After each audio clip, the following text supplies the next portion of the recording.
Friends, स्वागत है आप सभी का हमारे चैनल ज़ेनज़ी यूपीएससी में।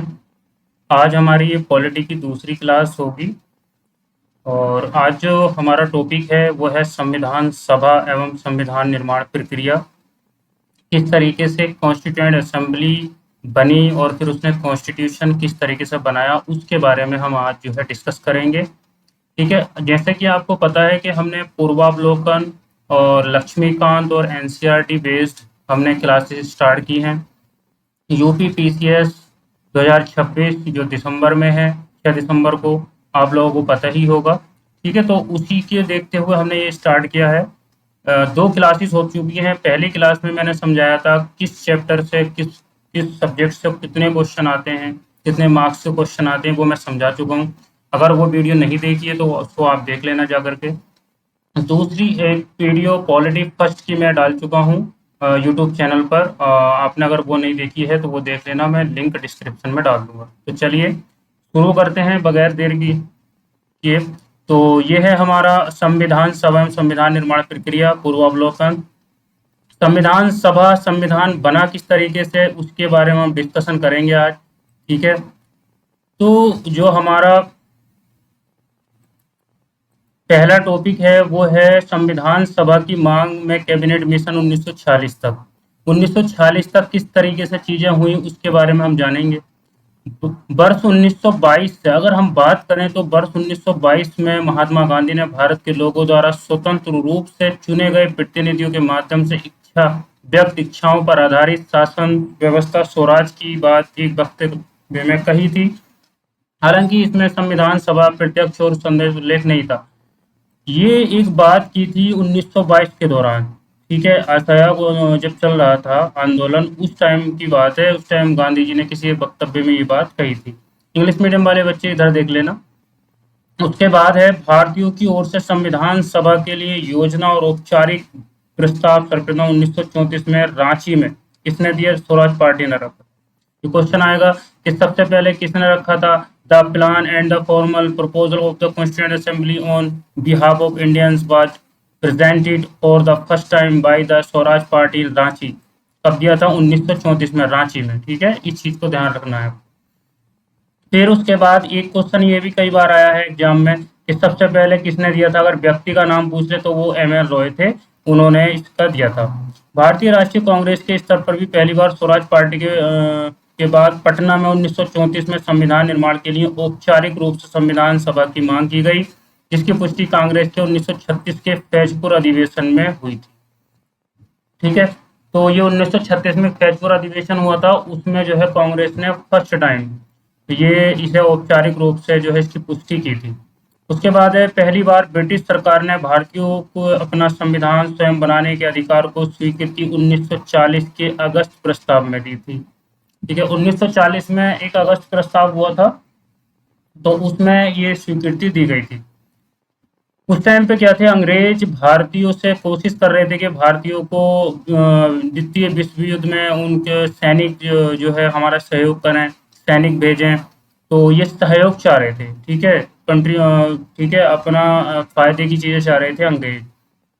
तो उसी को क्या कहते हैं? अगस्त प्रपोजल कहते हैं। ठीक है, उसके बाद है एक निर्वाचित संविधान सभा भारत के संविधान का निर्माण करने का प्रस्ताव द्वितीय विश्व युद्ध समाप्त होने के बाद वर्ष 1942 में क्रिप्स मिशन द्वारा दिया गया था। एक क्रिप्स मिशन आया था 1942 में, लेकिन वो फेल हो गया था। क्वेश्चन आता कि क्रिप्स मिशन कब आया था, तो क्रिप्स मिशन तभी आया था, उसने ये कहा था कि भाई जो सेकेंड वर्ल्ड वॉर है इसके बाद हम जो है तुम्हारा जो संविधान का चीज़ें हैं, जो भी चीज़ें हैं कॉन्स्टिट्यूशन बनाने की, वो हम उसमें तुम्हारी हेल्प करेंगे, बनवाएंगे। लेकिन अभी जो है वर्ल्ड वॉर चल रहा है तो उस पर हमें ध्यान देना है। तो ये सब चीज़ें चल रही थी, तो इसलिए ये जो है क्रिप्स मिशन भी वापस लौट गया था। कैबिनेट मिशन योजना 1946। कैबिनेट मिशन योजना 1946 द्वारा भारतीय संविधान सभा का प्रतिनिधित्व निर्वाचन के आधार पर गठन किया गया। कैबिनेट मिशन की रिपोर्ट के अनुसार संविधान सभा निर्वाचित होनी थी और प्रांतों का प्रतिनिधित्व जनसंख्या के आधार पर होना था। मतलब जो प्रोविंस थे उन्हें पॉपुलेशन के हिसाब से जो है रिप्रेजेंटेशन मिलने वाला था। ठीक है, और इसके तहत मोटे तौर पर 10 लाख व्यक्तियों पर, 10 लाख यानी 1 मिलियन लोगों पर क्या था, एक रिप्रेजेंटेटिव होना जरूरी था। 1 मिलियन लोगों पर एक रिप्रेजेंटेटिव होना ज़रूरी था। और जो हमारी कॉन्स्टिट्यूएंट असेंबली थी, उसमें कितने थे टोटल मेंबर? 389। कितने मेंबर थे? 389 मेंबर थे। ये याद रखना है, ये आता है क्वेश्चन। इसमें 296 जो सीटें थी, 296 सीटें जो थी वो ब्रिटिश भारत के लिए थी, जिसपे ब्रिटिशर्स का रूलिंग थी। और 93 सीट जो थी वो थी देसी रियासतें जो थी, हमारे लगभग 500 रियासतें थी, तो उनकी थी 93। ठीक है, ये बात हो गई। ब्रिटिश भारत को आवंटित 296 सीटों में से 292 सदस्यों का चुनाव 11 गवर्नर प्रांत, यानी उस टाइम पे जो 11 वो थे राज्य, उसमें 11 में गवर्नर का रूल चल रहा था। तो गवर्नर 292, चार जो थे वो मुख्य आयुक्त, कुछ मुख्य आयुक्त बने हुए थे, चीफ कमिश्नर, वो चार उनके लिए थी, चीफ कमिश्नर के लिए। ठीक है, इस चीज का ध्यान रखना है। देशी रियासतों के प्रतिनिधियों का चयन रियासतों के प्रमुखों, मतलब जो राजा महाराजा थे, उनसे ये कहा गया था कि भाई तुम अपने जो तुम्हारे रिप्रेजेंटेटिव हैं उन्हें तुम अपनी मर्जी से चुन सकते हो और भेज सकते हो, उन्हें ये छूट दी गई थी। संविधान सभा के लिए चुनाव जो हुआ था वो जुलाई अगस्त, यानी जो अभी महीना चल रहा है, ये वाला जिस टाइम में वीडियो रिकॉर्ड कर रहा हूँ, यही महीना था 1946, बस वो चेंज था किया। ठीक है, 296 सीटें ब्रिटिश भारत को आवंटित में से कांग्रेस को 208 सीटें मिली।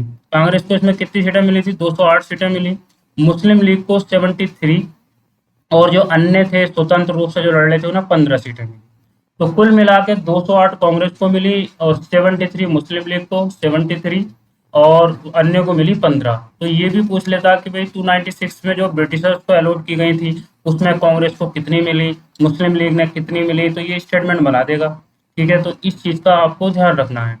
और ये पीडीएफ के लिए जिस जो भी है टेलीग्राम चैनल ज्वाइन कर लें, टेलीग्राम उस पर मिल जाएगी पीडीएफ। ठीक है, ये ग्रुप का लिंक है, जामिया आरसी ग्रुप।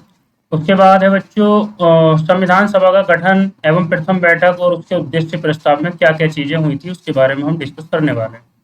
तो देशी रियासतों ने प्रारंभ में संविधान सभा में भाग नहीं लिया, यानी जो रियासतें थी उन्होंने क्या किया, पहले प्रोविंशियल जो स्टेट थे उन्होंने पहले इसमें जो है पार्टिसिपेट नहीं किया। 28 अप्रैल 1947 को प्रारंभ संविधान सभा के तृतीय अधिवेशन, थर्ड जो जब वो हुआ अधिवेशन इनका, ठीक है, तो उसमें क्या हुआ, इसमें भारतीय देशी रियासतों के प्रतिनिधि रूप से शामिल होना शुरू हुए, यानी कि पहली और दूसरी बैठक में तो नहीं आए ये, जब थर्ड अधिवेशन हुआ, थर्ड जब सेशन हुआ तो उसमें इन्होंने भाग लेना स्टार्ट किया। संविधान सभा मुख्यतः अप्रत्यक्ष निर्वाचन का परिणाम थी, यानी कि इनडायरेक्टली हुआ था, ये डायरेक्ट नहीं हुआ था। प्रांतों की विधानसभाओं का उपयोग निर्वाचक मंडल के रूप में किया गया।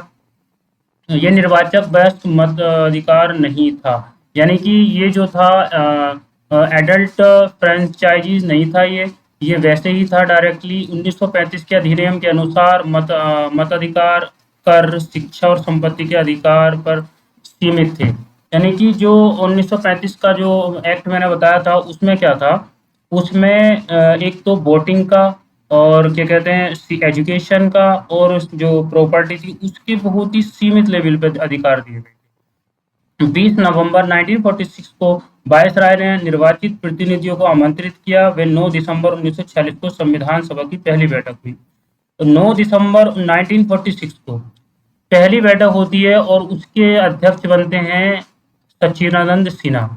सच्चिदानंद सिन्हा बनते हैं, ठीक है, लेकिन बाद में 11 दिसंबर को एक बैठक होती है, ठीक है, तो उसके जो स्थायी यानी कि परमानेंट जो वो बनते हैं वो डॉक्टर राजेंद्र प्रसाद बनते हैं। ठीक है, इस चीज़ को ध्यान रखना। जो टेम्परेरी थे वो थे सच्चिदानंद सिन्हा और जो परमानेंट बने वो बने डॉक्टर राजेंद्र प्रसाद, फिर आगे चल के वो भारत के फर्स्ट प्रेसिडेंट भी बने। अब हम बात कर लेते हैं संविधान सभा की प्रथम बैठक। संविधान सभा की पहली बैठक 9 दिसंबर, सभा की पहली बैठक में कुल 207 सदस्य थे जिनमें 10 महिलाएं थी। ठीक है, तो कुल मिला के कितने लोगों ने भाग लिया? 207 मेंबर ने भाग लिया, सही है, और उसमें 10 महिलाएं। 9 दिसंबर 1946 को मैंने बता दिया डॉक्टर सच्चिदानंद सिन्हा थे और 11 दिसंबर 1946 को डॉक्टर राजेंद्र प्रसाद उसके निर्विरोध चुने गए थे, ये स्थायी सदस्य थे। ठीक है, इस चीज का आपको ध्यान रखना। अब आते हैं हम माउंट बेटन योजना 1947 पे, जहां पे हमें आज़ादी मिलेगी। माउंट बेटन योजना 3 जून 1947। देखो यूपीपीसीएस या बीपीएससी क्या करता है, कभी कभी इसकी एग्जैक्ट डेट पूछ लेता, तो 3 जून याद रखना है, गर्मियों के दिन याद रखने हैं। 3 जून के तहत हुए विभाजन के परिणामस्वरूप पाकिस्तान के लिए एक पृथक संविधान सभा का गठन किया गया। ठीक है, एक संविधान सभा बना दी गई पाकिस्तान के लिए अलग और इंडिया के लिए अलग। इसके बाद क्या हुआ, संविधान सभा के कुल सदस्यों की संख्या घटकर 299 रह गई। जहां 389 थी, अब 299 रह गई। इसमें प्रांतों के 229 बचे। वहां पे क्या थे, प्रांतों के 292 थे, 296 थे। ठीक है, अब यहाँ पे और देशी रियासतों के 93 थे, यहाँ बचे 70। तो ये चीज भी ध्यान रखनी है, 299 रह गई, यहाँ 229 हो गए, वहां 70 हो गए। उसके बाद है संविधान निर्माण की अवधि। कितना टाइम लगा, हमारे सबको बच्चों को पता है कि संविधान को बनने में 2 साल 11 महीने 18 दिन का समय लगा था, ये तो नहीं पूछता कभी भी। ठीक है, तो इस चीज को ध्यान रखना है। उसके बाद आते हैं हम कि प्रोसेस क्या था, संविधान बनाने का प्रोसेस कैसे चला। तो संविधान सभा के कुल 11 अधिवेशन हुए। कितने सेशन हुए, टोटल 11। और टाइम कितना था, 165 दिन लगे। जैसा होता है ना 365 दिन, एक साल का मतलब, तो उसमें से 200 कम कर दो, तो 165 दिन लगे। और 11 जो हुए उसमें अधिवेशन हुए, सेशन हुए। ठीक है, उसके बाद है 114 दिन संविधान के प्रारूप ड्राफ्ट कॉन्स्टिट्यूशन पर विचार किया गया। यानी कि जो ड्राफ्ट कमेटी के जो हेड थे वो थे डॉक्टर भीमराव अंबेडकर साहब थे। तो उन्होंने 114 दिन तक क्या किया, ड्राफ्ट कॉन्स्टिट्यूशन पर विचार किया, वहां पे लोगों को की बातों को राय ली। ठीक है, इस तरीके से 114 दिन तक इस पर विचार विमर्श चलता रहा। उसके बाद है 11वें अधिवेशन के अंतिम दिन 26 नवंबर 1949 को, 26 नवंबर 1949 को क्या हुआ, संविधान को अंगीकृत कर लिया गया, एडॉप्ट कर लिया गया, यानी कि उसे एक्सेप्ट कर लिया गया। ठीक है ना, 26 नवंबर 1949 को। अब क्या होगा, नवंबर में ये एडॉप्ट किया गया, जैसे ही अगला साल आएगा यानी 26 जनवरी जब आएगी 1950 को, इसे क्या करेंगे, लागू कर दिया जाएगा। 11 अधिवेशनों के अतिरिक्त संविधान सभा पुनः 24 जनवरी 1950 को क्या हुई, फिर बैठी। 24 जनवरी 1950 को। Apart from these 11 sessions the constituent assembly reassembled, मतलब दोबारा से जो है वो रीअसेंबल्ड हुई 24 जनवरी 1950 को। 24 जनवरी 1950 को ही हमारे president doctor Rajendra Prasad appointed हुए थे। ठीक है, 24 जनवरी 1950 को सदस्यता भारत के संविधान पर क्या किए गए, हस्ताक्षर किए गए। कितने लोगों ने किए, 284 मेंबर ने क्या किए थे, उस पर सिग्नेचर किए अपने, 284। ये जो है इंपॉर्टेंट चीज है, 284 लोगों ने क्या किया, उस पर हस्ताक्षर किए। तो ये बात हो गई वहां की। उसके बाद आते हैं संविधान निर्माण में BN राव की भूमिका क्या थी। भारतीय संविधान के निर्माण के समय बेनेगल नरसिंह राव, इनका पूरा नाम था बेनेगल नरसिंह राव, को संवैधानिक सलाहकार नियुक्त किया गया। यानी कि वो संविधान के सलाहकार थे, सलाह दे रहे थे जब संविधान बन रहा था। संविधान का अंगीकरण एवं लागू होना। 26 नवंबर 1949 को भारत के लोगों द्वारा संविधान को अंगीकृत यानी अडोप्टेड, अधिनियमित, और उसके लिए जो भी कानून है वो बनाया, इनेक्टेड, और आत्मर्पित, डेडिकेटेड। मतलब कि एक बात यह है, जब हम वो पढ़ते हैं प्रियम्बल, प्रस्तावना जब पढ़ते हैं, तो ये लास्ट का पार्ट है। ठीक है, कि हम जो है इसे adopt, enacted and dedicated people of India, इस तरीके से इसे क्या करा गया, वहां पे एडॉप्ट किया गया। इस दिन से नागरिकता अंतकालिक संसद अस्थाई, उसी से क्या हुआ, नागरिकता स्टार्ट हो गई, ऑटोमेटिक मिल गई नागरिकता, अंतकालिक संसद स्टार्ट हो गई, और अस्थाई एवं संक्रमणकालीन उपबंध जैसे प्रावधान लागू किए गए। मतलब कुछ टेम्परेरी ऐसे प्रोविजन, और जो संक्रमणकालीन का मतलब होता है जिन्हें बदला जा सके, ट्रांजिशनल जो बदल जाएंगे, वो ऐसे कुछ प्रोविजन उस टाइम पे लागू किए गए। फिर संविधान पूर्ण रूप से 26 जनवरी 1950 को लागू हो गया। यानी जब ये हमने अडॉप्ट किया था तभी कुछ ऐसे आर्टिकल हैं, टोटल 15 ऐसे आर्टिकल हैं जो ऑटोमेटिक उसी टाइम पे लागू हो गए थे। बट बाकी जो आर्टिकल लागू हुए वो 26 जनवरी 1950 के बाद लागू हुए, इस बात का ध्यान रखना। वो जो 15 आर्टिकल हैं वो मैं बता दूंगा किसी लेक्चर में। उसके बाद हम आते हैं भारतीय संविधान की महिला सदस्य हैं। ये भी क्वेश्चन पूछता है बार बार कि कितनी महिला सदस्य थी। भारतीय संविधान में कुल सदस्यों की संख्या कितनी थी, 15 थी। टोटल 15 लेडी थी उसमें, संविधान में वुमेन। और उनके नाम देखते हैं, उनके नाम मैचिंग करा लेता, कभी कभी क्या करेगा यूपीपीसीएस या बीपीएससी, और मैच नाम दे देगा, एक साइड में दे देगा कि ये कॉन्स्टिट्यूंट असेंबली की इनमें से कोई कौन नहीं थी, या कितनी थी, ठीक है, 5-6 के नाम दे देगा। तो हम देख लेते हैं। सबसे पहले विजय लक्ष्मी पंडित, ये सिस्टर थी पंडित जवाहरलाल नेहरू की, विजय लक्ष्मी पंडित। और राजकुमारी अमृता कौर, ये पहली स्वास्थ्य मंत्री थी स्वतंत्र भारत की पहली, जो जब आप उसमें जाओगे एम्स में, तो एम्स में जो गेट नंबर 2 है, तो उसी की जो सामने वाली बिल्डिंग है वो इन्हीं के नाम से है, राजकुमारी अमृता कौर। सरोजिनी नायडू तो सबको पता ही है, यूपी की पहली वो थी, वो राज्यपाल। सुचेता कृपलानी यूपी की पहली महिला मुख्यमंत्री बनी थी। उसके बाद पूर्णिमा बनर्जी, लीला राय, जी दुर्गाबाई, हंसा मेहता, कमला चौधरी, रेणुका राय, अम्मू स्वामीनाथन, दक्षानी बेलायुधन, बेगम एजाज रसूल, ये पूछा कई बार, बेगम एजाज रसूल, और एनी मास्केरनी और मालती चौधरी। ये 15 महिलाएं थी। एक दो बार आप वीडियो देख लेना या एक दो बार पढ़ लेना, ऑटोमेटिक आपके याद हो जाएगा, ठीक है। तो इसमें घबराने वाली कोई बात नहीं है। उसके बाद आते हैं हम अंतरिम सरकार, एंटरिम गवर्नमेंट। 2 सितंबर 1946 को इसका क्या होता है, गठन होता है। 2 सितंबर 1946 को अंतरिम सरकार का गठन होता है। इसमें मुस्लिम लीग के सदस्य शामिल नहीं हुए, हालांकि उनके शामिल होने के लिए क्या था, ऑप्शन था, बट वो शामिल नहीं हुए। 26 अक्टूबर 1946 को जब सरकार का दोबारा से गठन हुआ, तब मुस्लिम लीग के 5 प्रतिनिधियों को कैबिनेट में शामिल किया गया, ठीक है। यानी कि बाद में जब फेरबदल किया गया तो 26 अक्टूबर, पहले तो 2 सितंबर को हो गया था, सितंबर पूरा निकल गया, अक्टूबर भी लगभग निकल गया, 2 महीने के बाद फिर दोबारा से 26 अक्टूबर को क्या हुआ, विस्तार हुआ। फिर 5 जो रिप्रेजेंटेटिव थे मुस्लिम लीग के, उन्हें कैबिनेट में शामिल किया गया। ग्रेवले ऑस्टिन का कथन, ग्रेवले ऑस्टिन ने कहा था संविधान सभा कांग्रेस थी और कांग्रेस भारत। ये बात कही थी किसने, ग्रेन विले ऑस्टिन ने कही थी ये बात।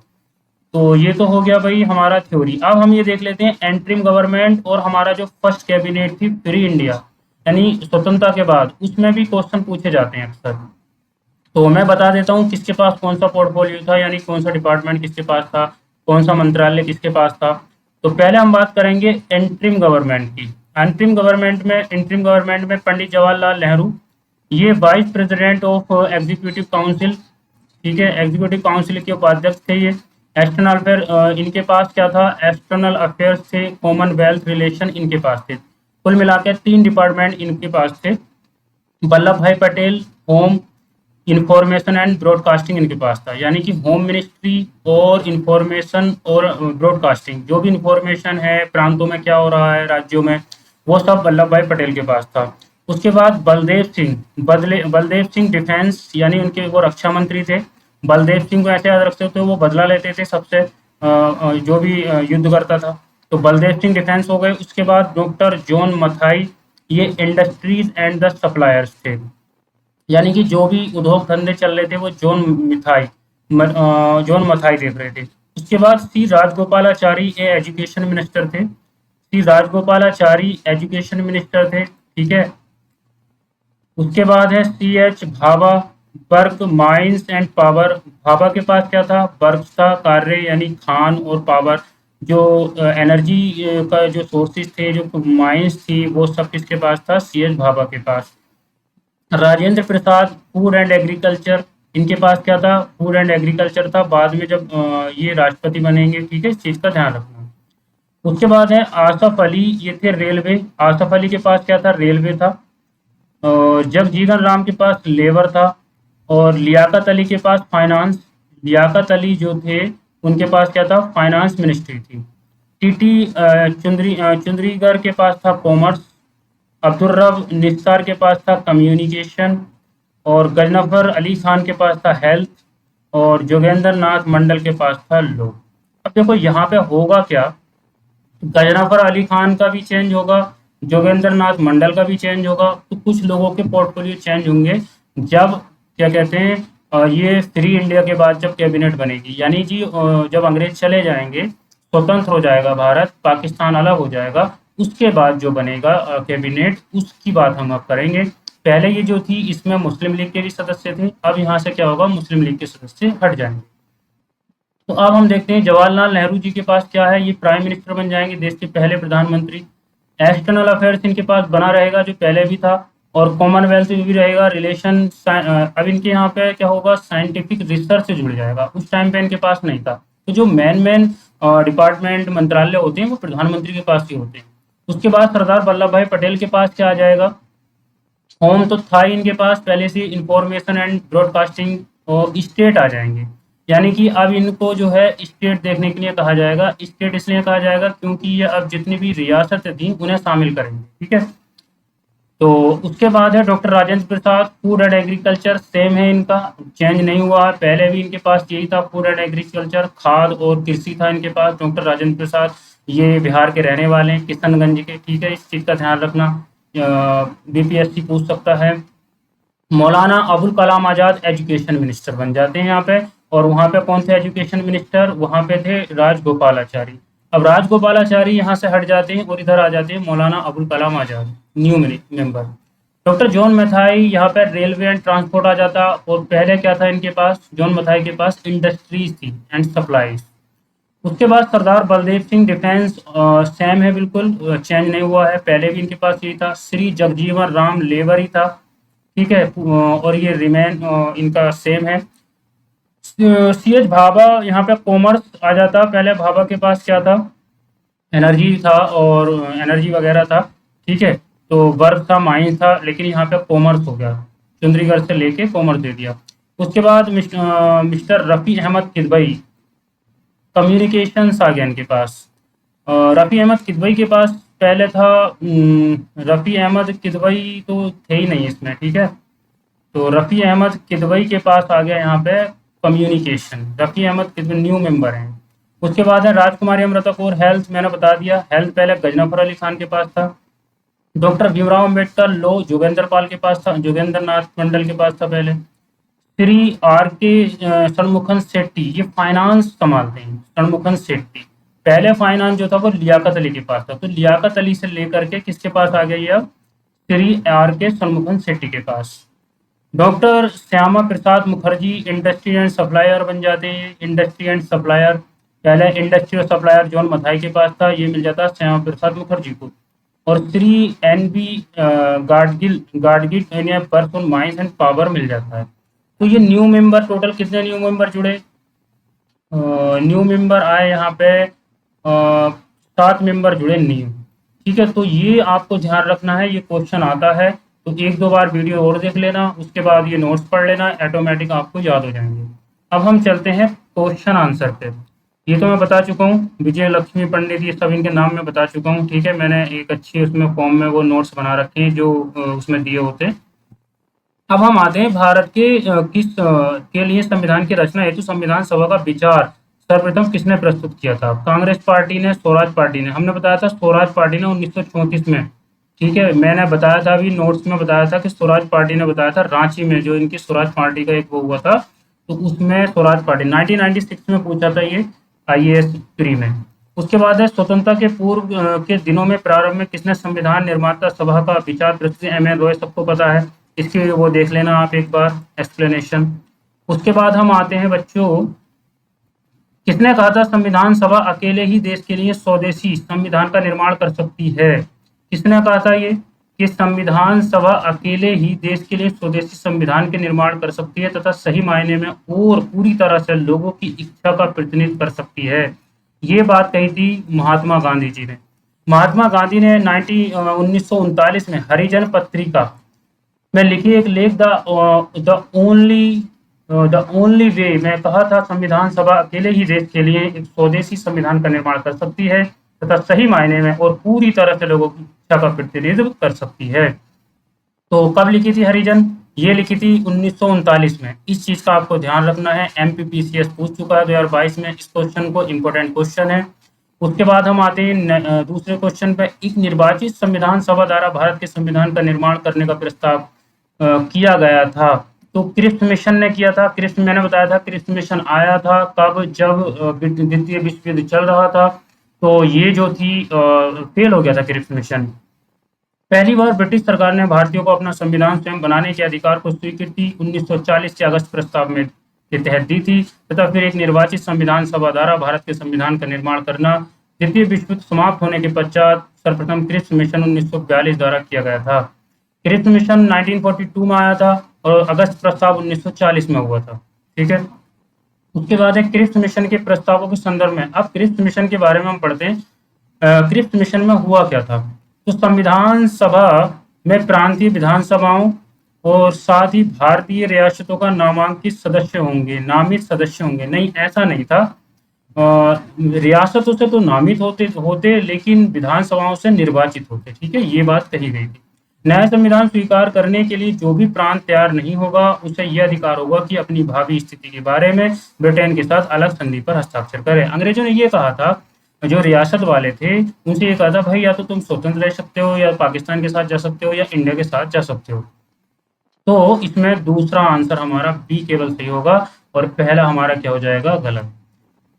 मार्च 1942 में भारतीय नेताओं से वार्ता के लिए ब्रिटिश सरकार ने स्टैफोर्ड क्रिप्स, यानी स्टैफोर्ड नाम था इनका, स्टैफोर्ड क्रिप्स के नेतृत्व में एक मिशन भारत भेजा। क्रिप्स मिशन के प्रस्तावों में शामिल थे युद्ध की समाप्ति पर। अब देखो यहाँ पे समझने वाली बात यह है प्यारे बच्चों, कि युद्ध की समाप्ति पर संविधान का निर्माण करने के लिए संविधान सभा का गठन। ये कह रहे हैं भैया कि अभी युद्ध चल रहा है तो अभी कुछ मत करो, अभी तुम हमारा साथ दो, जैसे युद्ध खत्म होगा उसके बाद हम आपके लिए संविधान निर्माण बना का काम करेंगे।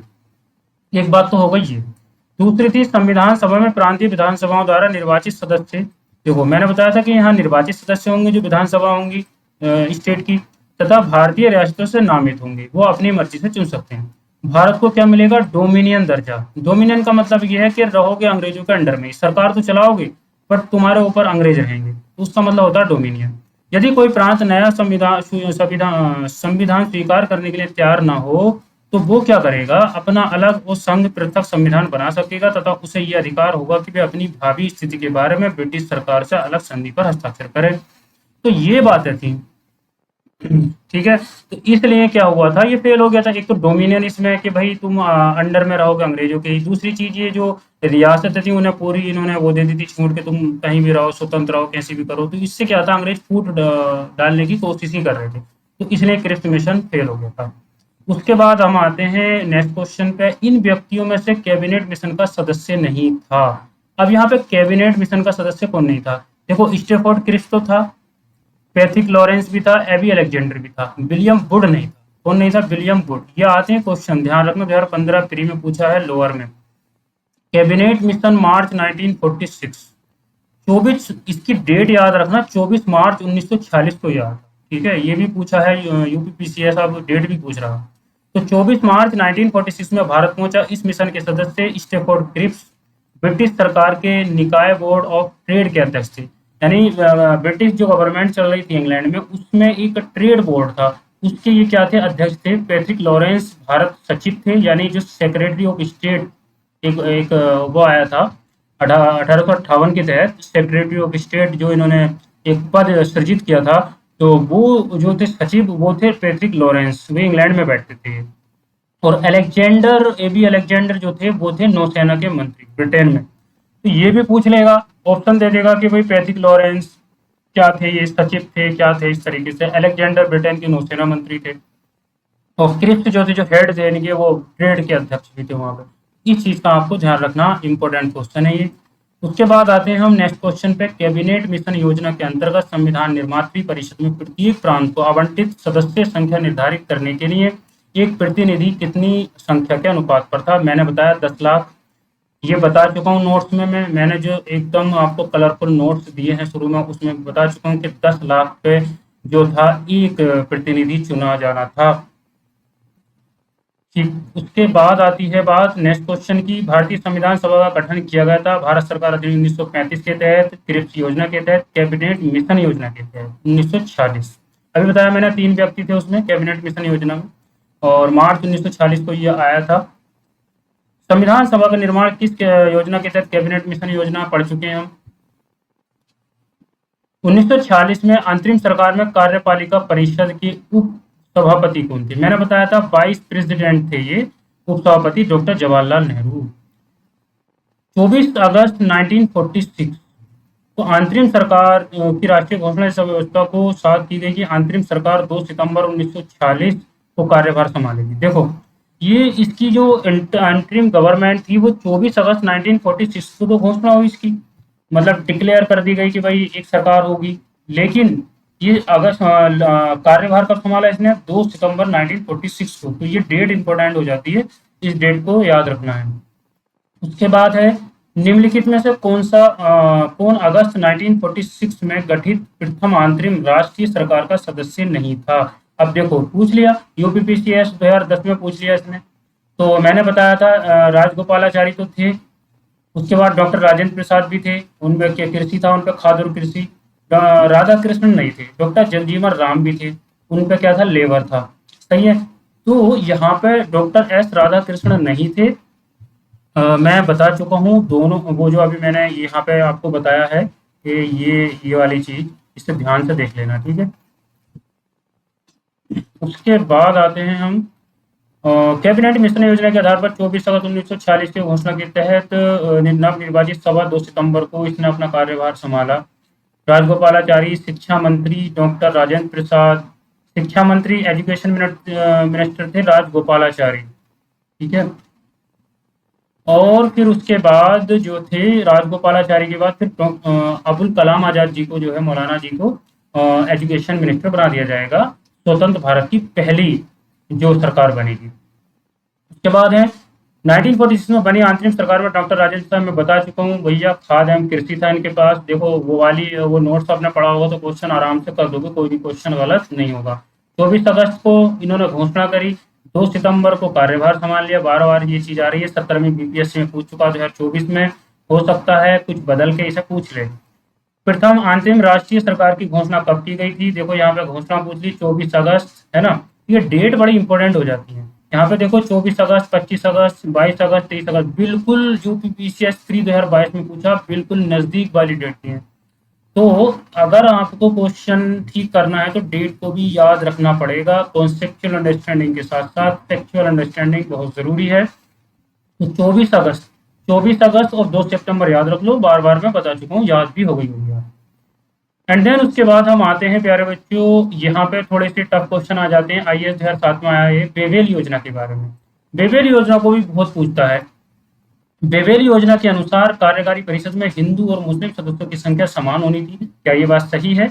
और देखते हैं, बेवेल का विचार था कि ऐसी व्यवस्था से भारत का बंटवारा बच जाता।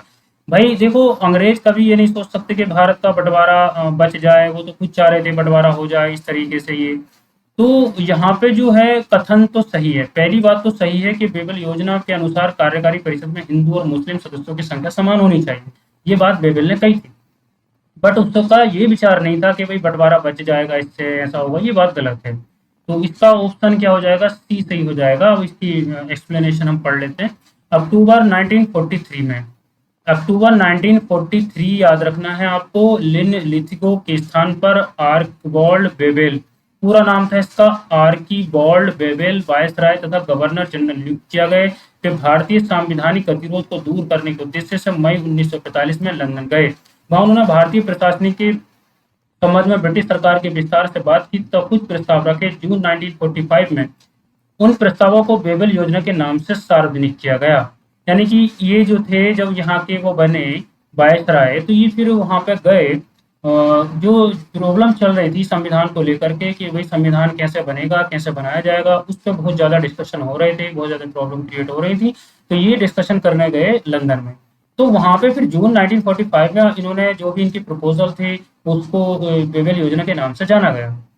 बेवेल योजना के प्रस्तावों में कार्यकारी परिषद में मुसलमान सदस्यों की संख्या हिंदुओं के बराबर होनी थी। ये बहुत ही अहम इंपॉर्टेंट पॉइंट है। ये यहाँ से क्वेश्चन यहाँ पे स्टेटमेंट बना सकता है यूपीपीसीएस। परिषद में वायसराय तथा कमांडर इन चीफ को छोड़कर, देखो यहाँ पे वायसराय और कमांडर इन चीफ जो आर्मी का होता था इनका, उसे छोड़कर सभी सदस्यों का भारतीय होना था। यानी अभी भी जो है वायसराय और कमांडर और चीफ जो रहेगा मिलिट्री का, वो इन्हीं का रहेगा। शीघ्र ही शिमला में एक सम्मेलन बुलाया जाना तथा युद्ध समाप्ति के पश्चात भारतीयों को द्वारा खुद का संविधान बनाया जाना इत्यादि प्रावधान शामिल थे। बेबेल योजना का उद्देश्य राजनीतिक गतिरोध दूर करना, यानी जो प्रॉब्लम क्रिएट हो रही थी वो दूर करना, भारत को पूर्ण शासन दिशा में आगे बढ़ाना और सांविधिक गतिरोध को दूर करना था। इसका उद्देश्य कहीं से भी हिंदू मुस्लिम एकता को दृढ़ नहीं करना नहीं था, जिससे भारत का विभाजन रुक सके।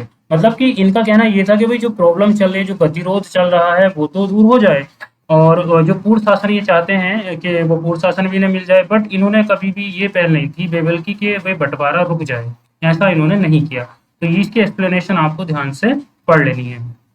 उसके बाद आते हैं हम नेक्स्ट क्वेश्चन पे, निम्नलिखित में से कथन, ये सभी क्वेश्चन जो है बहुत इंपॉर्टेंट क्वेश्चन है। इसकी जो एक्सप्लेनेशन मैं आपको समझा रहा हूँ आपको ध्यान से देखनी है, वीडियो 2 बार देख लोगे तो आपकी जो क्वालिटी है ना बेहतरीन हो जाएगी। मैंने नोट्स इतने अच्छे से बना रखे हैं, उन्हें पढ़ लो, उसके बाद ये जो मैं क्वेश्चन आंसर करा रहा हूँ ये कर लो, इससे बाहर कुछ नहीं आएगा क्वालिटी में। इसी तरीके से मैं सभी वो कराऊंगा यूपीपीसीएस का एग्जाम तक, जितने भी तुम्हारे सब्जेक्ट है सभी कंप्लीट कराऊंगा। निम्नलिखित में से कौन सा कथन संविधान सभा के विषय में सत्य है? अब हम बात करेंगे यहाँ पे संविधान सभा के बारे में, ये पूछा कौन सा विकल्प सही है। तो ये वयस्क मताधिकार पर आधारित थी, क्या ये बात सही है? भैया ये विचार तो था बट हो नहीं पाया ऐसा। ये प्रत्यक्ष निर्वाचन का परिणाम था, नहीं प्रत्यक्ष नहीं हुआ, ये इनडायरेक्ट हुआ था। ये बहुदलीय निकाय थी, हाँ ये बहुदलीय निकाय तो थी, इसमें मुस्लिम लीग भी थी, इसमें कांग्रेस भी थी, इसमें और भी दल थे, अन्य भी थे, बहुत सारे लोग थे। उसने अनेक समितियों के माध्यम से कार्य किया, क्या ये बात सही है? हाँ इसमें बहुत सारी समिति बनी थी, एक तो ड्राफ्ट कमेटी बनी थी संविधान सभा का मसौदा तैयार करने के लिए, संघ समिति बनी थी, बहुत सारी समितियां बनी थी। तो ये ऑप्शन हमारा सी करेक्ट हो जाएगा, बाकी शुरू के 2 हमारे क्या हो जाएंगे, इनकरेक्ट हो जाएंगे। संविधान सभा के गठन के लिए इसकी प्रांतीय सीटों हेतु राज्यों की विधानसभाओं का उपयोग निर्वाचक मंडल के रूप में किया गया। अतः संविधान सभा क्या थी, इनडायरेक्ट निर्वाचन था। इस निर्वाचन वयस्क मताधिकार पर आधारित नहीं था, यानी वोटिंग नहीं हुई थी। संविधान सभा में अनेक दलों के लोग शामिल थे। इस सभा ने अपने कार्यों का संचालन करने के लिए अनेक समितियों का गठन भी किया था। तो इस चीज को आपको ध्यान रखना, 1993 में IAS 3 में ये आया था। उसके बाद हम आते हैं यहाँ पे RAS, ये राजस्थान में पूछा गया 2018 में क्वेश्चन। भारतीय संविधान सभा के संबंध में निम्नलिखित कथनों पर विचार करें। ये वयस्क मताधिकार पर आधारित नहीं थी, बिल्कुल बात सही है, अभी पढ़ा हमने। ये प्रत्यक्ष निर्वाचन का परिणाम थी, बिल्कुल गलत है, ये प्रत्यक्ष डायरेक्ट इनडायरेक्ट हुआ था इसका इलेक्शन। ये बहुदलीय संरचना नहीं थी, गलत बात, बहुदलीय थी, इसमें बहुत सारे दल थे। ये कई समितियों के माध्यम से कार्यरत थी। देखो कितनी आसान हो गई अब चीजें, बार बार जब क्वेश्चन करते हैं वीडियो देखते हैं, जो मेरा समझाने का तरीका है वो मैं बहुत आराम से समझा रहा हूँ आपको। तो इसका ए और डी करेक्ट हो जाएगा। उसके बाद हम आते हैं नेक्स्ट क्वेश्चन पे, निम्नलिखित में संविधान सभा की गलत कथन बताना है इसमें। तो इसमें बड़ी संख्या में समितियों की मदद से काम किया, उसमें से प्रारूप समिति सबसे महत्वपूर्ण थी, बिल्कुल ठीक है। और अल्पसंख्यक समुदाय जैसे ईसाई, एंग्लो इंडियन और पारसियों को सभी में पर्याप्त प्रतिनिधित्व दिया गया, ये भी बात सही है। इसका निर्वाचन सार्वभौमिक नहीं, भाई ये नहीं हुआ था, इसमें जो है वयस्क मताधिकार वोटिंग तो हुई ही नहीं थी। इसका चुनाव प्रक्रिया 1935 के अधिनियम 6वीं अनुसूची, यानी एक छठी अनुसूची थी, उस पर आधारित थी। कर, संपत्ति, शैक्षणिक योग्यता के कारण मताधिकार सीमित था। इसमें क्या था, जो भारत शासन अधिनियम 1935 था उसकी धारा 6 थी, तो उसमें ये कहा गया था, 6वीं अनुसूची थी उसकी, कि भाई जो कर अदा करते हैं, जिनके पास संपत्ति है, जो एजुकेटेड है, वही थोड़ा बहुत वोटिंग कर सकते हैं। तो ये बात थी, तो इसलिए जो है इसमें मताधिकार का प्रयोग नहीं हुआ था। उस MPPSC ने पूछा था 2012 में ये क्वेश्चन। उसके बाद आते हैं, भारत के संविधान का प्रारूप तैयार करने वाली संविधान सभा के सदस्यों को ब्रिटिश संसद द्वारा नामित किया गया, गवर्नर जनरल द्वारा नामित किया, विभिन्न प्रांतों की विधानसभाओं द्वारा चुना गया था। यानी जो विधानसभाएं थी भारत में उस टाइम पे उन्होंने चुना था, और इसके जो हेड थे वो डॉक्टर भीमराव अम्बेडकर साहब थे, ड्राफ्ट कमेटी के, ठीक है, इस चीज को ध्यान रखना है। उसके बाद है भारतीय इतिहास के समय प्रांतों के संविधान सभा के सदस्य क्या थे? प्रांतीय संविधान के निर्वाचित सदस्य थे, प्रांतीय विधानसभाओं द्वारा निर्वाचित हुए थे वो। उसके बाद है संविधान सभा में सदस्यों का चुनाव कैसे हुआ था? ये हुआ था प्रांतीय सभाओं द्वारा, जो प्रोविंस थे उन्होंने किया था। डॉक्टर राजेंद्र प्रसाद के कार्यभार संभालने से पहले संविधान सभा के अस्थायी, मैंने बता चुका हूँ, सच्चिदानंद सिन्हा थे, जो 2024 में पूछ रहे यूपीएससी ने, बहुत आसान क्वेश्चन था। उसके बाद है संविधान सभा में चुने गए स्थायी डॉक्टर राजेंद्र प्रसाद, जो हमारे राष्ट्रपति बनेंगे बाद में, ये तो आसान क्वेश्चन है बिल्कुल। उसके बाद है भारतीय संविधान सभा के उद्घाटन अधिवेशन की अध्यक्षता किसने की थी? भैया सच्चिदानंद सिन्हा, क्योंकि अस्थायी थी, इन्होंने की होगी। डॉक्टर राजेंद्र प्रसाद की संविधान सभा का सभापति कब चुना गया था? इन्हें चुना गया था 11 दिसंबर 1946। तो ध्यान रखने वाली बात है, 67वीं BPSC प्री री एग्जाम 2022 में पूछा गया था ये। 11 दिसंबर और 9 दिसंबर को जो हुई थी वो सच्चिदानंद सिन्हा हुए थे उसकी। भारत की संविधान निर्मात्री सभा के अध्यक्ष कौन थे? भैया डॉक्टर राजेंद्र प्रसाद, मैंने बता दिया। संविधान निर्माता यानी कि जो संविधान को बना रही थी उसके सभा के निर्मात्री सभा के अध्यक्ष कौन थे? डॉक्टर राजेंद्र प्रसाद थे। स्वतंत्र भारत की संविधान सभा के अध्यक्ष मैं बता चुका हूँ, डॉक्टर राजेंद्र प्रसाद। संविधान सभा की पहली बैठक 9 दिसंबर 1946 को हुई थी, दिल्ली में हुई थी। जवाहरलाल नेहरू को संविधान सभा में आमंत्रित नहीं किया गया था। क्या ये बात सही है क्या? ये बात बिल्कुल ठीक है, डॉक्टर जवाहरलाल नेहरू को आमंत्रित नहीं किया गया था। और ये जो बैठक हुई थी 9 दिसंबर 1946 को नई दिल्ली में हुई थी। और इसके जो थे क्या कहते हैं अध्यक्ष डॉक्टर सच्चिदानंद सिन्हा थे। जवाहरलाल नेहरू संविधान सभा के प्रथम अधिवेशन से ही विधानसभा के सदस्य थे। उन्होंने संविधान सभा में 13 दिसंबर 1946 को उद्देश्य प्रस्ताव रखा। इस कथन एक सही है लेकिन दो गलत है। ठीक है, इन्होंने 13 दिसंबर 1946 को क्या करा था? उद्देश्य प्रस्ताव रखा था। तो यहाँ पे नेहरू संविधान सभा में आमंत्रित नहीं किया गया था क्योंकि ये क्या थे? उद्देश्य प्रस्ताव रखने वाले थे 13 दिसंबर को, 2 दिन के बाद। उसके बाद है संविधान सभा के संदर्भ में क्या सही है?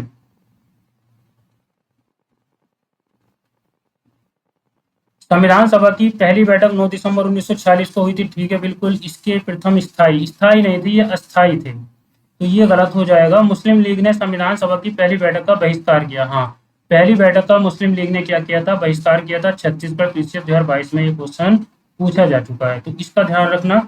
मुस्लिम लीग ने पहली बैठक का विरोध किया था। संविधान सभा के प्रथम मनोनीत उपसभापति कौन थे? ये थे फ्रैंक एंथोनी। कौन थे? Frank Anthony. Very very important question है ये, ध्यान रखना बच्चों, बहुत इंपॉर्टेंट क्वेश्चन है ये। तो फ्रैंक एंथोनी थे। एमपीपीसीएस 2020 में पूछा संविधान सभा के प्रथम अस्थायी उपसभापति। देखो, अस्थायी सभापति तो थे तुम्हारे ये सच्चिदानंद सिन्हा, और उपाध्यक्ष अगर पूछ ले तो फ्रैंक एंथोनी, कोई अंग्रेज थे। 9 दिसंबर 1946 को अस्थायी सभापति डॉक्टर सच्चिदानंद सिन्हा द्वारा मनोनीत किया गया था। एच.सी. मुखर्जी संविधान सभा के पहले स्थायी उपाध्यक्ष थे। अब जो मुखर्जी थे, एच.सी. मुखर्जी, वो स्थायी अध्यक्ष बने थे बाद में। भारतीय संविधान सभा की स्थापना की गई थी। कब की गई थी? भारतीय संविधान सभा की स्थापना मैंने बता दिया 9 दिसंबर 1946 को की गई थी।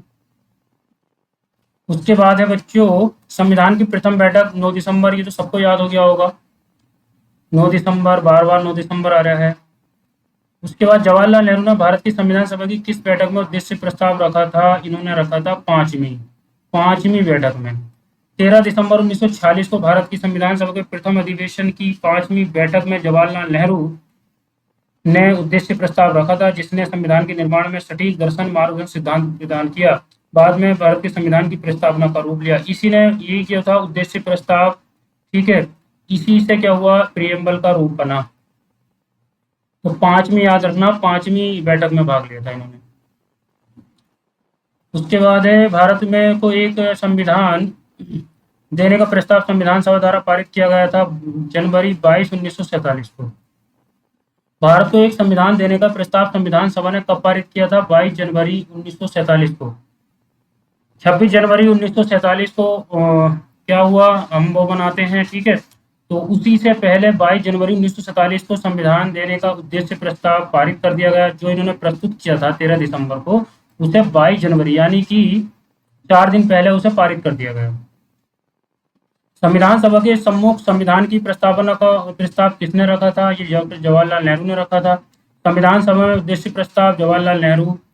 भारतीय संविधान के निर्माण में निम्नलिखित कथनों में से कौन सा सही है? पंडित जवाहरलाल नेहरू के उद्देश्य प्रस्ताव का जो संविधान सभा द्वारा स्वीकार किया गया था, संविधान के निर्माण पर असर था। तो ये बात सही है, बिल्कुल। उद्देश्य का बहुत महत्वपूर्ण उद्देश्य की पूर्ति करती है, ये भी बात सही है। संविधान को भारत के लोगों ने आदेशित किया, बिल्कुल ठीक है। राज्य के मुखिया को लोग प्रत्यक्ष रूप से निर्वाचित करते हैं, नहीं, राज्य के मुखिया को नहीं चुनते, ये तो प्रधानमंत्री को चुनते हैं। राज्य का मुखिया होता है राष्ट्रपति, तो उसे लोग नहीं चुनते, ठीक है, इस चीज का ध्यान रखो। भारतीय संविधान को बनाने हेतु भारतीय संविधान सभा के कुल कितने अधिवेशन हुए थे? भाई, ये टोटल 12 अधिवेशन हुए थे।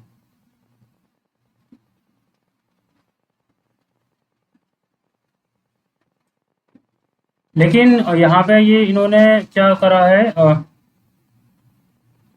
अगर यहाँ पे 11 अधिवेशन में होता तो वो आंसर ठीक होता। 12 इसलिए है क्योंकि 24 जनवरी 1950 को पृथक सत्र के रूप में लेने के पर एक 24 जनवरी यानी 2 दिन पहले हुआ था, जब संविधान लागू हुआ था ना, उससे 2 दिन पहले भी एक बैठक हुई थी, तो उसको अगर मिला लिया जाए तो 12। लेकिन वैसे एक्चुअल में कितने थे? टोटल 11 अधिवेशन हुए थे। इस चीज का आपको ध्यान रखना। टोटल 165 दिन मैंने नोट्स में बताया है, तो अगर ये 24 जनवरी को भी ऐड करें तो 12 वहां पे लगा सकते हैं, अगर 11 ना हो।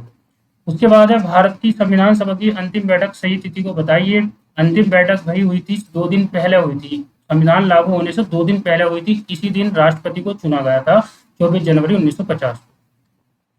भारतीय संविधान में बनने में कितना समय लगा, सब बच्चों बच्चों को पता है ये तो। उसके बाद है भारतीय संविधान सभा के संबंध में निम्नलिखित कथनों पर विचार कीजिए। संविधान सभा का अंतिम अधिवेशन 24 जनवरी 1950, तो बिल्कुल ठीक है। ये अंतिम अधिवेशन में डॉक्टर राजेंद्र प्रसाद के राष्ट्रपति पद पर निर्वाचित घोषित किए गए, बिल्कुल ठीक है। दोनों ही ऑप्शन क्या है करेक्ट है, मैं बता चुका हूँ। उसी दिन क्या गए थे डॉक्टर राजेंद्र प्रसाद, जो कहाँ के थे, बिहार के थे, सिवान के रहने वाले थे। उन्हें 24 जनवरी को 2 दिन पहले उन्हें राष्ट्रपति घोषित कर दिया गया था। अब आते हैं हम संविधान सभा के पहले उपाध्यक्ष कौन थे भाई, एस सी मुखर्जी थे। स्थायी उपाध्यक्ष थे एस सी मुखर्जी, अभी बताया था मैंने ऊपर क्वेश्चन में, इस चीज का ध्यान रखना। प्रारूप समिति के मूलतः एकमात्र कांग्रेसी सदस्य कौन थे भाई, ये जो थे हमारे जवाहरलाल नेहरू थे, कांग्रेसी थे प्रारूप समिति के। ठीक है बच्चों, इस चीज नहीं, ये नहीं थे, के एम मुंशी थे, सॉरी। कौन थे, के एम मुंशी थे, जवाहरलाल नेहरू नहीं थे। और राजस्थान की रियासतों का प्रतिनिधित्व करने वाले संविधान के सदस्य कौन थे, ये थे तुम्हारे बी टी कृष्णामाचारी। ये क्या थे, राजस्थान की जो रियासतें थी, वहाँ पे बहुत सारी रियासतें थी, तो उनकी जो रिप्रेजेंटेशन कर रहे थे वो कर रहे थे बी टी कृष्णामाचारी। और संघ संविधान समिति, जितने अगर जहाँ पे संघ संविधान समिति आएगा, संघ, वो उसके सब जवाहरलाल नेहरू हैं। उसका आंसर क्या होगा, जवाहरलाल नेहरू। तो इससे हमारा बी आंसर करेक्ट हो जाएगा।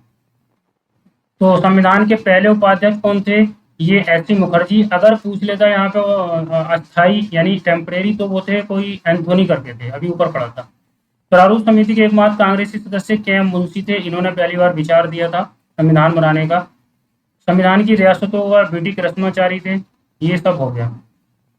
देखो यहाँ पे इन्होंने लिखा भी है फ्रैंक एंथोनी अस्थाई। उसके बाद आते हैं हम भारतीय संविधान के निर्माण के समय संवैधानिक सलाहकार कौन थे, बी एन राव थे, सलाह देते थे बी एन राव, बार बार संवैधानिक सलाहकार। भारतीय संविधान का प्रथम प्रारूप तैयार किया था, बी एन राव ने, इन्होंने प्रारूप तैयार किया था। संविधान का सभा के सलाहकार बी एन राव संविधान का पहला प्रारूप तैयार किया था, जिस पर विचार एवं परिवर्तन करके प्रारूप समिति द्वारा संविधान सभा के समक्ष संविधान का मसौदा तैयार किया गया। बी एन राव के मूल प्रारूप में 243 अनुच्छेद थे और 13 अनुसूचियां थी। अभी कितनी है, 12 अनुसूचियां हैं और 395 अनुच्छेद थे जब संविधान लागू हुआ था। लेकिन उसमें 243 जो अनुच्छेद थे वो किसके थे, बी एन राव ने रिकमेंड किए थे। उसके बाद संविधान सभा में भारतीय संविधान का तृतीय वाचन कब हुआ था भाई, तो ये पूछ सकता है, ये इसमें गलत आंसर दे रखे हैं इन्होंने, तो ये कंट्रोवर्सी में था ये क्वेश्चन उस टाइम। तो संविधान सभा में भारतीय संविधान का तृतीय वाचन 17 नवंबर 1949 से स्टार्ट होकर 26 नवंबर 1949 तक चला था। यानी कितने दिन चला, 3 दिन ये तो 6 दिन वो, टोटल 10 दिन चला था। तो 17 नवंबर से अगर देखें 26 नवंबर तक, तो 4 दिन ये, 6 वो, 6 4 10 दिन चला था। 17 नवंबर 1949 से 26 नवंबर 1949 तक। 26 नवंबर को हमने क्या किया था, इसे एडॉप्ट कर लिया था अपने संविधान को।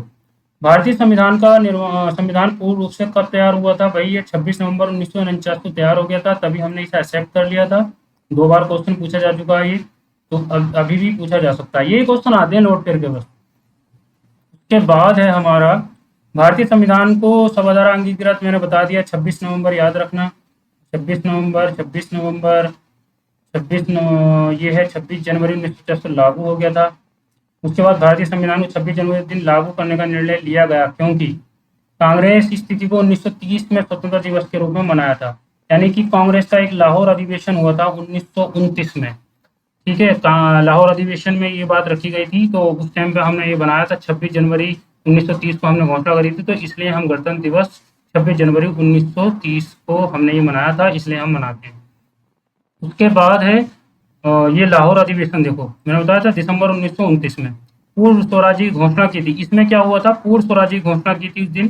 26 जनवरी 1950 के दिन की स्वतंत्रता दिवस के रूप में मनाए जाने का संकल्प लिया गया और आज़ादी के पूर्व तक 26 जनवरी को स्वतंत्रता दिवस के रूप में मनाया जाता रहा।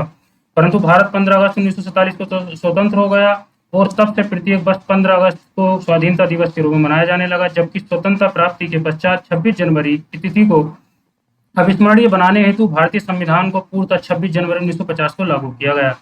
तब ये प्रत्येक वर्ष 26 जनवरी को गणतंत्र दिवस के रूप में मनाया जाने लगा। ठीक है, समझ में आ गई बात। ये क्यों मनाया जाता है? क्योंकि लाहौर अधिवेशन जो हुआ था उसमें हमने 26 जनवरी को एक यूनिक डेट मान लिया था। इस वजह से हम क्या करते हैं, 26 जनवरी को हमने संविधान लागू किया और गणतंत्र हम इसे मनाने लगे, रिपब्लिक। उसके बाद है बच्चों, भारतीय संविधान दिवस मनाया जाता है, मैंने बता दिया 26 नवंबर, क्योंकि उस दिन हमने अडॉप्ट किया था, 26 नवंबर 1949 को इसे अडॉप्ट किया था, इसलिए इसे हम संविधान दिवस के रूप में मनाते हैं। ठीक है, इस चीज को ध्यान रखना है सभी को। उसके बाद है नेक्स्ट क्वेश्चन, नागरिकों के बीच सांविधिक मूल्यों को सम्मिलित करने के लिए संविधान दिवस 26 नवंबर को मनाया जाता है। बिल्कुल ठीक है, आईएएस 2023 में पूछा गया ये क्वेश्चन। दूसरा है 26 नवंबर 1949 को भारत की संविधान सभा ने भारत के संविधान का प्रारूप तैयार करने के लिए डॉक्टर भीमराव अंबेडकर की अध्यक्षता में प्रारूप समिति बनाई। नहीं, 26 नवंबर की डेट नहीं थी वो तो भैया 29 अगस्त की डेट थी। 29 अगस्त 1947, यानी 15 अगस्त को आज़ाद हुए, और 15 अगस्त के लगभग 14 दिन के बाद क्या हुआ, डॉक्टर भीमराव अंबेडकर साहब को जो है अपॉइंट कर दिया। उनके साथ 7 सदस्य थे, 7 सदस्य थे उनके साथ, उनके नाम भी पूछ लेता कभी कभी। सही है, तो ये वाला सेकंड ऑप्शन रॉन्ग हो जाएगा। उसके बाद हम आते हैं, भारतीय संविधान को अपनाया गया था सांविधिक सभा द्वारा, संवैधानिक सभा द्वारा। संविधान सभा के 11वें अधिवेशन 26 नवंबर 1949 को अपनाया गया था। 12वां अधिवेशन कब हुआ था? 24 जनवरी 1950 को हुआ था, जो मैंने बताया था अभी एक क्वेश्चन में। तो वो अगर ऑप्शन में हो तब, बाकी तो 11वें अधिवेशन में हमने इसे अपना लिया था, है ना।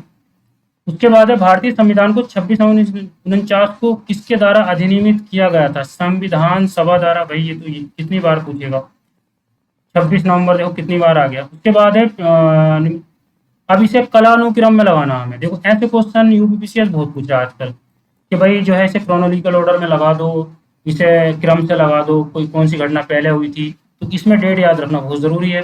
तो अभी मैंने बताया प्रारूप समिति की नियुक्ति भैया 29 अगस्त 1947 को हुई थी, ये तो बात हमें पता है। भारतीय संविधान को अंगीकृत और अधिनियमित कब किया था? ये कब किया गया था भैया? उसमें किया था 26 नवंबर 1949 को, यानी कि बाद में हुआ, ये चीज़ बाद में हुई है, ये चीज़ पहले हो गई, तो ये समझ में आ गई। भारतीय संविधान के प्रवर्त होने की तिथि, भारतीय संविधान के प्रवर्त होने की तिथि ये है तुम्हारा संविधान के प्रवर्त होने की तिथि 26, प्रवर्त का मतलब है लागू होने की तिथि 26 नवंबर 1950, 26 जनवरी 1950 है। ठीक, और संविधान सभा की प्रथम बैठक 9 दिसंबर 1946 सबको पता है, सच्चिदानंद सिन्हा इसके वो थे, तो उसी के हिसाब से आप जो है ये लगा देंगे इसको। यूपीपीसीएस प्री 2023 में पूछा गया, और ऐसे क्वेश्चन आ भी सकते हैं और भी, तो ये डेटा आपको जो है याद रखनी है। एंड देन उसके बाद आते हैं हम, भीमराव अंबेडकर का संविधान सभा में निर्वाचन कहाँ से हुआ था? भाई ये बताएं, बम्बई प्रेसिडेंसी से हुआ था, लेकिन भीमराव अंबेडकर पैदा जो हुए थे वो एमपी में पैदा हुए थे, इस चीज़ का आपको ध्यान रखना। लेकिन इनका जो वो इलेक्शन हुआ था, ये निर्वाचित हुए थे, वो बम्बई प्रेसिडेंसी से हुए थे। आईएएस 1996 में पूछ चुका है ये क्वेश्चन। तो 1946 में संपन्न संविधान सभा के प्रारंभिक चुनाव में डॉक्टर भीमराव अंबेडकर अविभाजित भारत के बंगाल के प्रांत के पूर्वी भाग से निर्वाचित हुए। बाद में ये क्षेत्र पाकिस्तान में चले जाने के कारण डॉक्टर भीमराव अंबेडकर बम्बई प्रेसिडेंसी से पूना संसदीय क्षेत्र से उपचुनाव से निर्वाचित हुए। देखो पहले क्या हुआ था, जो अब बांग्लादेश है वहां से निर्वाचित हुए थे, लेकिन वो जब बंटवारा हो गया तो पाकिस्तान में चला गया, फिर उसके बाद इनकी सीट खाली हुई, फिर उसके बाद ये उपचुनाव लड़े कहाँ से? पूना संसदीय क्षेत्र से। भारतीय संविधान सभा में सम्मिलित हुए पूना सीट उनके लिए कांग्रेस के एम.आर. जयकर ने त्यागपत्र देकर रिक्त की थी। पूना सीट किसने दी थी इन्हें? कांग्रेस के एक एम.आर. जयकर थे, उन्होंने पूना सीट इनके लिए खाली की थी।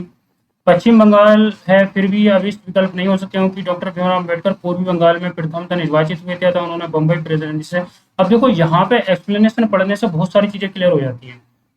इन्हें उपचुनाव हुआ बाद में बम्बई से, और एम जयकर जो थे कांग्रेस के, उन्होंने खाली की थी उनके लिए सीट, पूना सीट। ठीक है, तो इस चीज का ध्यान देना आप। डॉक्टर भीमराव अंबेडकर का जन्म और मृत्यु कब हुई थी भैया?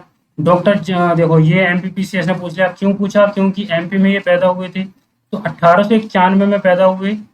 ठीक है, 1891 में, और गांधी जी 1956 में इनकी मृत्यु हो गई, 1956 में इनका देहांत हो गया।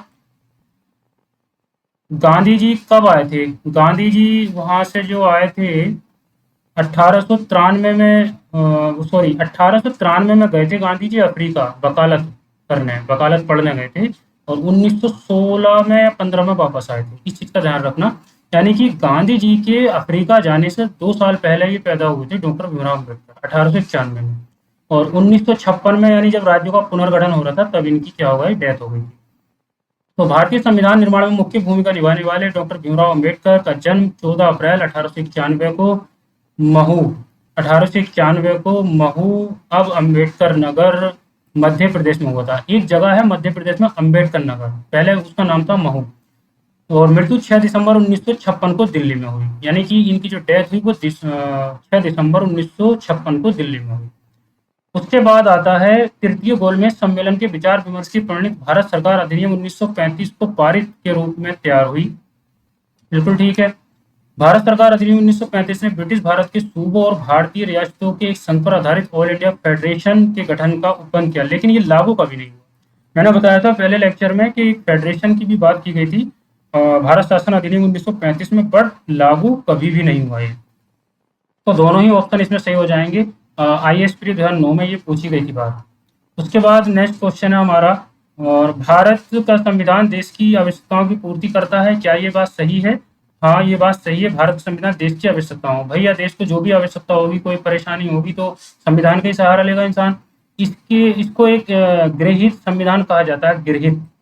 यानी कि इसका कारण ये है कि भारत संविधान आवश्यकताओं की पूर्ति इसलिए करता है क्योंकि इसे गृहीत संविधान कहा जाता है। ऐसा नहीं है, ये बात इसकी गलत है, मतलब स्पष्टीकरण नहीं है, दोनों सही है बातें, बट ये जो कह रहा है कि गृहीत संविधान कहा जाता है इसलिए कहा जाता है क्योंकि वो, ऐसा नहीं है। भारत का संविधान देश की आवश्यकताओं की पूर्ति करने में पूर्णतः सक्षम है। भावी आवश्यकताओं को मद्देनजर इसमें संशोधन भी हम कर सकते हैं। दूसरी ओर इसमें भिन्न देशों के संविधान के तथ्य एवं विचार ग्रहण किए गए हैं, अतः इसे गृहीत संविधान नहीं कह सकते। यानी कि इन्होंने जो बात कही है कि गृहीत संविधान कहा जाता है, भाई गृहीत तो हम कहेंगे बट इसलिए नहीं कह रहे इसे क्योंकि आवश्यकताओं की पूरी पर हमने औरों से भी इसे जो है अडॉप्ट किया है, दूसरे देशों से भी। हालांकि प्रमुख विद्वान इसे भारतीय परिस्थितियों के अनुरूप ढाला गया मौलिक एवं विशिष्ट संविधान मानते हैं। इस प्रकार कथन एवं करण दोनों सही है, परंतु कारण एक स्पष्टीकरण नहीं है, इसका जो एक्सप्लेनेशन है वो गलत है। उसके बाद है संविधान सभा में वयस्क मताधिकार को 15 वर्ष के लिए स्थगित करने की बात कही गई थी। किसने कही थी? मौलाना आजाद ने कही थी। मौलाना अबुल कलाम आजाद जो फर्स्ट एजुकेशन मिनिस्टर थे हमारे भारत के, उन्होंने ये बात कही थी कि जो है बहस के दौरान इन्होंने कहा था कि 15 साल के लिए इसे स्थगित कर दो, किंतु डॉक्टर राजेंद्र प्रसाद, पंडित जवाहरलाल नेहरू ने जोरदार ढंग से इसे अपनाने के लिए समर्थन दिया था। उसके बाद है निम्नलिखित में किसने सुझाव दिया था कि भारत की स्वतंत्रता के बाद भारतीय राष्ट्रीय कांग्रेस को एक राजनीतिक दल के रूप में भंग कर देना चाहिए? तो किसने कहा था? महात्मा गांधी ने कहा था कि भाई अब जो उद्देश्य पूरा हो गया, हम आजाद हो गए, अब इसे भंग कर देना चाहिए। ये बात कही थी गांधी जी ने। अब उसके बाद है हमारा निम्न में किसने कहा था कि संविधान एक मशीन की तरह बेजान चीज है? एक संविधान एक मशीन की तरह बेजान चीज है जिसमें वे लोग जीवन फूंकते हैं जो इसका नियंत्रण करते हैं। भारत में सब कुछ ईमानदार लोगों की आवश्यकता है जिनके एक लिए राष्ट्रहित सर्वोपरि है। ये डॉक्टर राजेंद्र प्रसाद ने कही थी, जो हमारे पहले राष्ट्रपति थे। कि संविधान एक मशीन की तरह बेजान चीज है, इसमें वे लोग जीवन फूंकते हैं। इनका कहने का मतलब ये था कि अगर पढ़े लिखे लोग सरकार में रहेंगे तो भैया संविधान जो है चलेगा, वो अच्छे से संविधान को फॉलो करेंगे और उसमें जीवन फूकेंगे अपना, उसमें जीवन आएगा। वैसे तो बेजान चीज है वो, लेकिन उसमें जीवन जब ही आएगा जब पढ़े लिखे लोग, अच्छे लोग जो है उसे कंट्रोल करेंगे। भारत में सब कुछ ईमानदार लोगों की आवश्यकता है, उसके लिए क्या है? ईमानदार लोगों की जरूरत है, तभी ये सर्वोपरि होगा, अदरवाइज सर्वोपरि नहीं होगा। तो ये डॉक्टर राजेंद्र प्रसाद ने ये बात कही थी, ठीक है। उसके बाद है अपनी राष्ट्रवादी प्रतिक्रिया में भारतीय संविधान के निर्माताओं ने अल्पसंख्यकों के हितों तथा भावनाओं को महत्व को कम करके आंका था। ये कथन किसका था? ये कथन था आइवर जोनिंग्स का। आइवर जोनिंग्स ने ये कहा था कि अपनी राष्ट्रवादी प्रतिक्रिया में भारतीय संविधान जो बना रहे थे, उन्होंने क्या करा था? माइनॉरिटीज के जो हित थे और भावनाएं थी उसको महत्व को कम करके आंका था, ठीक है जी। तो ये आइवर जोनिंग्स का कहना था कि भारतीय के जो अल्पसंख्यक थे उन्हें बहुत कम तरीके से देखा गया।